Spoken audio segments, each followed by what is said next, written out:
Hi, I'm Maureen Flores, Civilian Domestic Violence Advocate Program Manager.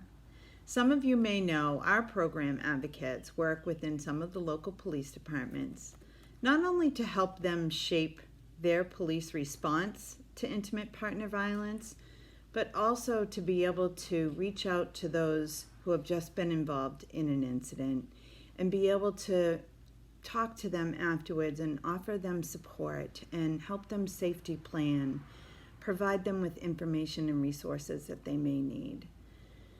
This pandemic we are experiencing has shown us that we need to reshape the way that we work with our victims and survivors.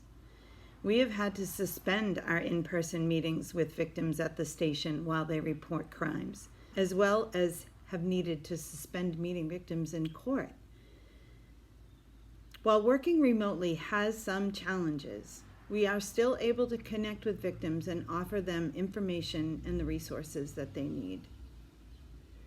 Right now, the number of calls to the police departments vary by city or town, but people are frustrated everywhere with the restrictions we are all living with and feel cooped up. When you add that component to someone living with an abusive or controlling partner, it's a recipe for disaster. Abusive partners are feeling the loss of control with this virus. That results in them increasing their negativity and violence towards their partner, basically doing anything they can to try to instill fear so that they will stay with them.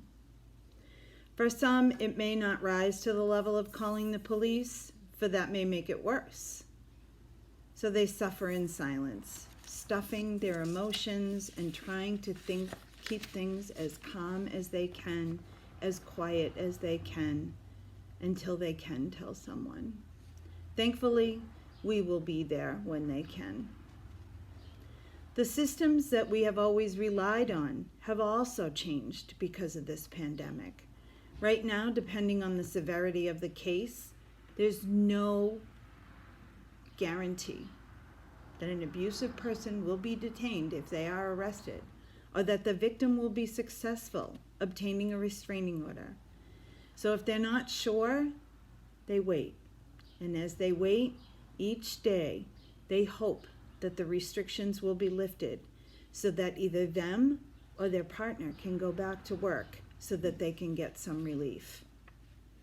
We worry that for anyone who may have already had their plans in place before the pandemic, will still have them in place after. We hope that the money that they have been able to put away won't have needed to be spent on basic human needs, essentials, food during this time, thus having to start all over. The costs to try to end and leave these relationships to start over are daunting. Many people in abusive relations become dependent on their partner financially. The abuser has set it up that way. They don't want their partner to be able to leave them right away. They don't want it to be easy.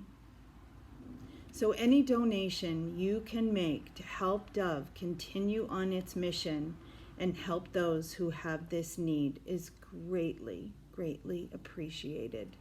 A thank you from the bottom of my heart.